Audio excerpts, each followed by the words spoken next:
Hey guys, welcome to day 5 of our backhand challenge, and this is going to be a really great day for us because we're learning how to attack in the midcourt, which really separates a lot of players, a lot of levels. And if you can start to feel comfortable in the midcourt attacking, finishing points, that's going to be really beneficial for you. Now, I think a big mistake that we do make is when we see some short balls, we think we have to put those balls away.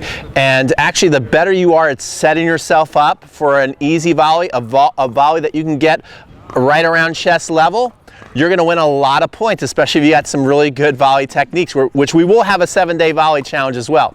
So what we're going to do first, whether you have a one-hander or a two-hander, I want you to watch this video because everybody needs to learn how to hit a nice slice approach shot. When you can hit a slice approach shot, watch this. The ball just skids and stays low. You see how that ball essentially didn't even rise? I mean, that was pretty amazing. It was probably literally like less than 2 inches off the ground. So if you can really get a ball that slides and skids as you're approaching, then naturally what happens is your opponent has to get here and try and pass you. Whether they have a one-hander or two-hander, it doesn't matter. You're going to get a ball that's high. You're going to get overheads, you're going to get volleys. That's what you want. It's really tough for us mere mortals to get a short ball and just hit a winner like 80% of the time to win the point. And this is where we end up making a lot of unforced errors. So first, I'm going to go over our chip or slice technique, and then we're going to really get into the footwork, which is going to help you flow to the net. That's another thing that's important, is to not stop, but to flow forward to the net. So remember, we're in our continental grip for this chip approach shot.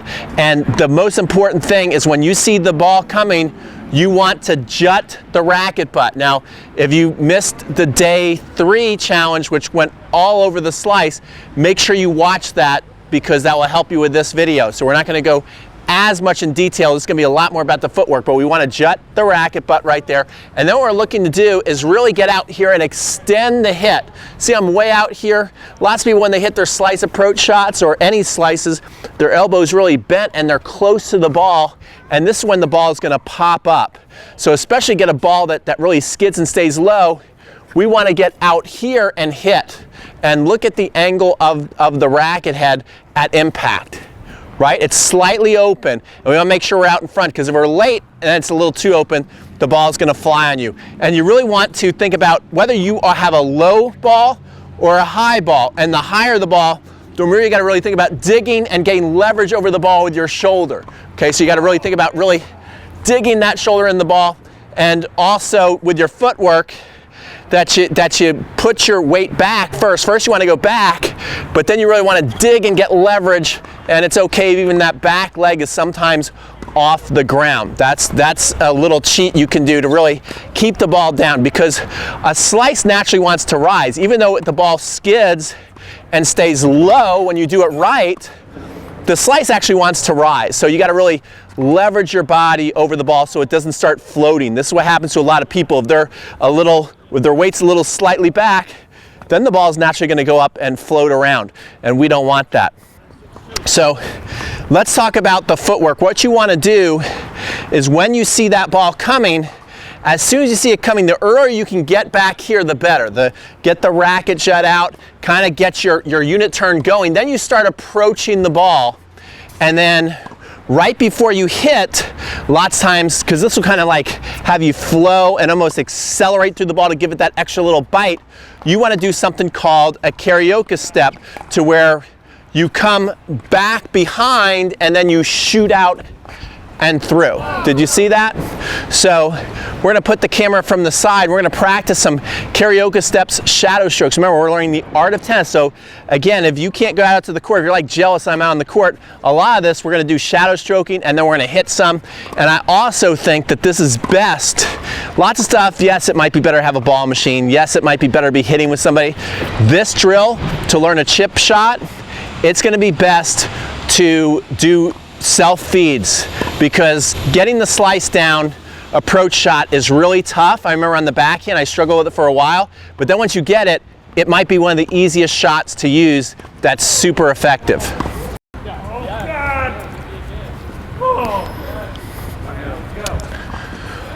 Okay guys, so let's take a look at this footwork and practice it as I'm coming. So what I want to do, and we're just going to start in the short court. It's kind of cool that I have these the short court lines here. So it's a good little measuring stick to practice if you have one on your court. So I'm going to pretend I see the ball coming. Now I'm just going to kind of walk through this the first couple times. I'm going to get here. I'm going to start moving to the ball sideways, and then right before I hit, I'm going to slide back and push through. Okay? Let's try that a couple more times. I want to make sure that you guys can actually see me. Don't know if that picked me up there. I want to make sure you guys can see me. Okay, again, let's try this again. So again, we're gonna turn. Now I don't care how much of an advanced player you are. I want you to walk through this with me. We're gonna come here. We're gonna turn. We're gonna start running to the ball. Then we're gonna slide back, push through. Okay. Again. Turn, start running, slide back, push through. That's the move. And remember, you want to finish out like you're going to hold a Coke bottle, right? Like you could put a Coke can. I'm from Atlanta, so we're drinking Coke out here, not Pepsi. And we finish like that. Also counterbalance with the offhand. So now I'm going to really focus on that. So now I'm going to turn it more into a jog. I'm going to jog, slide back, push through. Coke bottle finish. I'll come right to the camera now so you can really see me work this. I'm going to turn, start jogging, slide back, push through. Very, very important. You see how that kind of like shoots me through? That gives me some momentum. So now what I'm going to do is I'm going to get a tennis ball. Let's take a little bit of coordination. I'm going to come here back. I've got the tennis ball in my offhand. I can kind of hold it into the throat of the racket. And I'm going to jog. And I'm going to get my little karaoke step. This might take a couple turns for you guys to get used to this rhythm now that you're self-feeding yourself, because it is tough. So I'm going to jog, right? And I'm going to slide back and push through. And I'm going to keep doing. Okay, guys, so here we go. So now, again, I'm just going to practice here. Jogging, sliding back, pushing through. And then as I really feel comfortable with that, I'll put a ball out there. So I'm going to jog, slide back, push through, hold it right on the target. Okay? Really getting that karaoke step smooth. Again, I'll just do a jog, slide back, push through, and then try it with a tennis ball. So I think it's good to kind of alternate until you really get comfortable with this, because it's hard. It is hard to do. That was a good one though. Did you guys see that? And that little slide really helped me feel like, have you ever heard somebody say, knife into the shot? So this is what I want to see. I want to see this little karaoke step move when you send in your videos.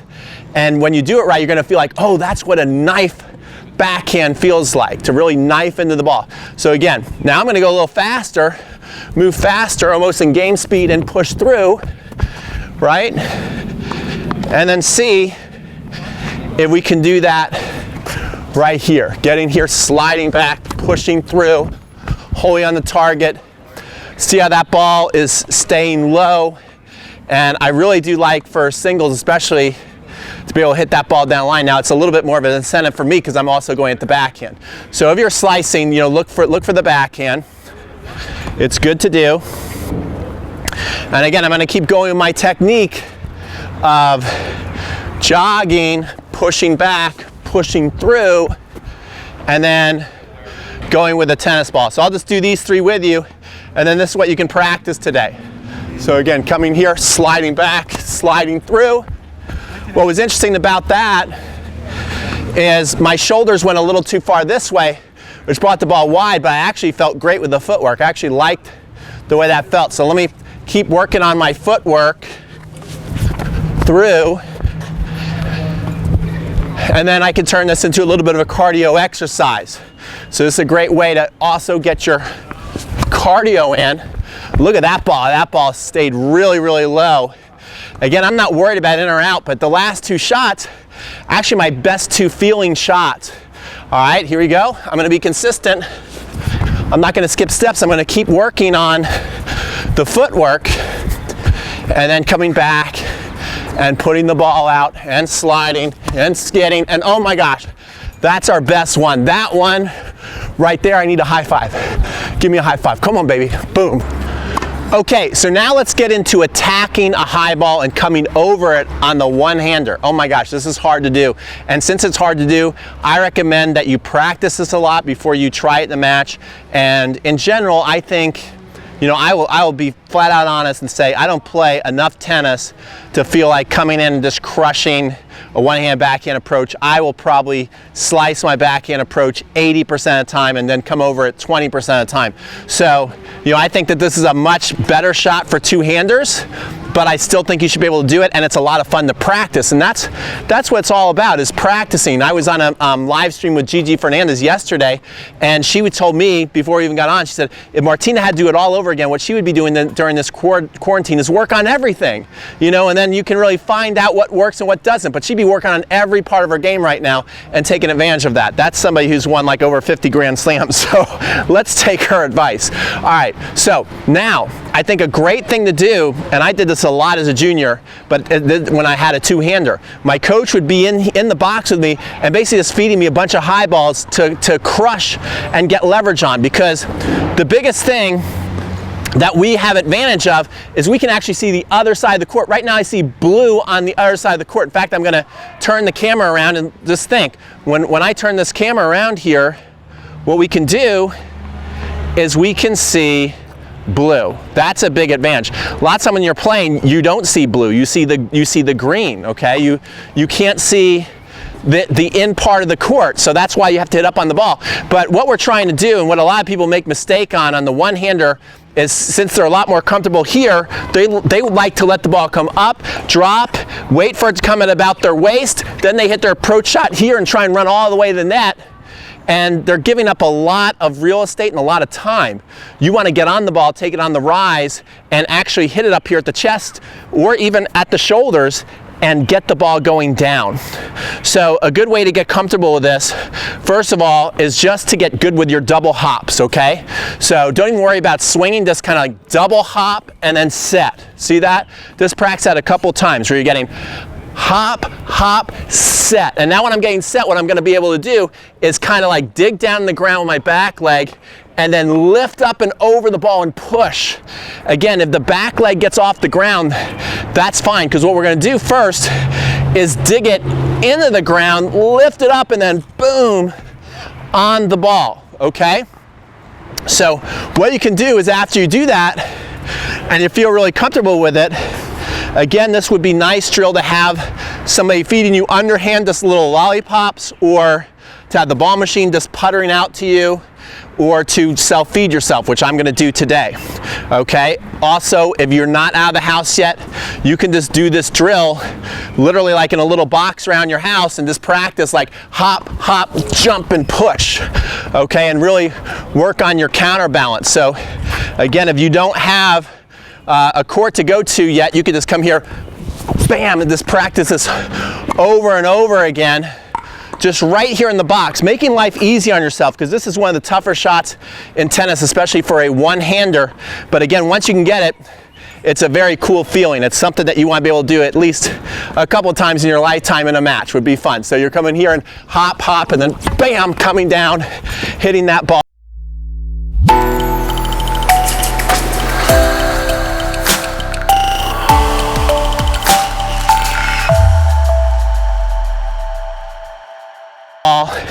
A good thing to do too would even be to practice jogging the net after you do it. So hop, hop, boom, getting leverage over it, coming in, touching the net, trying to be loose. I'm a little too tight, so I want to come here and relax my grip tension. That's a lot better. That ball went harder.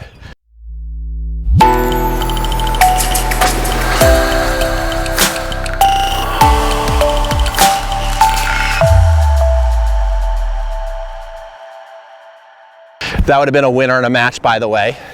So you just keep doing this. Now, I have somebody playing next to me, so I'm not going to practice any cross court. I'm going to practice all down the line. But another thing you can do is once you kind of get comfortable with this rhythm, you can start tossing the ball to different spots in the box, up, and practice getting your hops, like always adjusting with some kind of hop move and then pushing in. So I'm gonna hit basically everything over there, but I'm going to put the ball in 3 different locations. Let's make sure you guys can see this pretty good. Okay.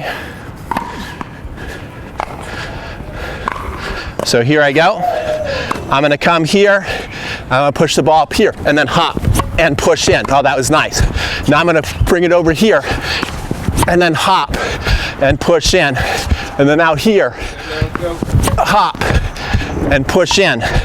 And just keep doing that over and over again. I'll show you some from the back view.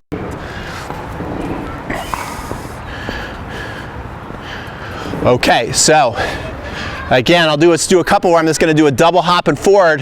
Then I'm going to move the ball all over the box. And this can just be a drill that you can do. And then once you start to feel comfortable with it, you can kind of bring yourself back to the 10 under line and back to the full court and practice moving up to it, which that's how we'll end the video. But for right now, I'm just going to put this ball out in front, going to work on a hop and get down into the ball.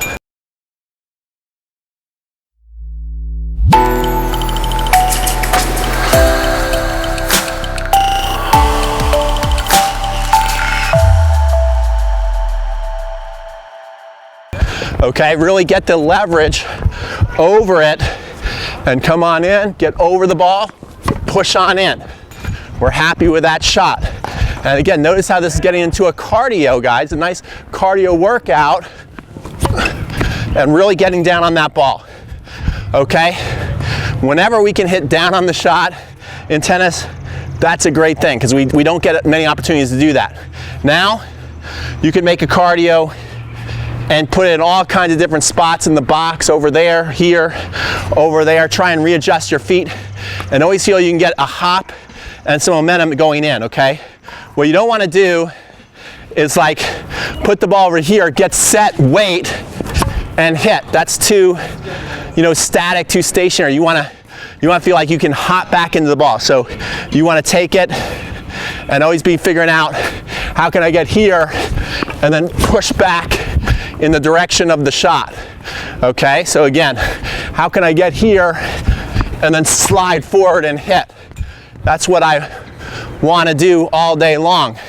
And so now notice I'm hitting this ball, I'm pushing the ball in different spots of the box and just practicing, making my adjustments, getting a great cardio workout. And we'll just do one more here. Oh, that was terrible. That was a terrible one. Okay, but you get the idea. And I'm huffing and puffing. I'm feeling good, and you can really build up your confidence. I mean, go through a couple of baskets. I feel like, okay, if I wasn't filming today, I was just working on this, I need a couple of baskets, and then by the end, I just feel like ripping the ball. I remember my coach used to do this with me all the time. All right, now, once you feel good about that, we'll just move the camera back. So once you feel good about that, now what you can do is you can practice coming from all the way back here, or maybe start on the 10 under line first, and then the more you want to test yourself, you're putting the ball here. You're putting the ball here. Now, once the ball is coming here, it's really tough to step in and crush a winner. This is where I'd be a little more conservative and look to hit more of a forcing shot. I think for most one-handers, now, of course, you could be the exception to the rule. You might have an amazing backhand. There's nothing to say that some of you out there have a better backhand than me. That's fine. So the more you're confident in your backhand, you can hop in and try and really do something devastating with. But, I think for most of us watching this video, like this is kind of like where we want to call it quits. Like, we're not going to totally just try and crush a ball on the rise and approach the net from here. I want the ball bouncing somewhere in here and here. Otherwise, I'm either going to stay back or hit a chip approach shot. Does that make sense? So I'm going to put the ball, I'm going to start way back here. I'm going to put the ball out there, work on hopping in and hitting and coming through. And why did that ball go out? Because I didn't get enough leverage with my shoulder. So I'm going to come here and try and come through. That was better. That one went in because I was a little more relaxed and I got on top of the ball. Okay, so keep working that over and over again so you feel good about it. That one way off. Why was that way off? I ran past the ball. So the next time I'm gonna toss the ball out in front, I'm gonna tell myself, keep the ball out in front. So I'm gonna tell myself, keep the ball out in front of your body and hit. And we put that one right in the corner. And so work on that. It's a lot of fun. And it's a good way to stay aggressive on your backhand.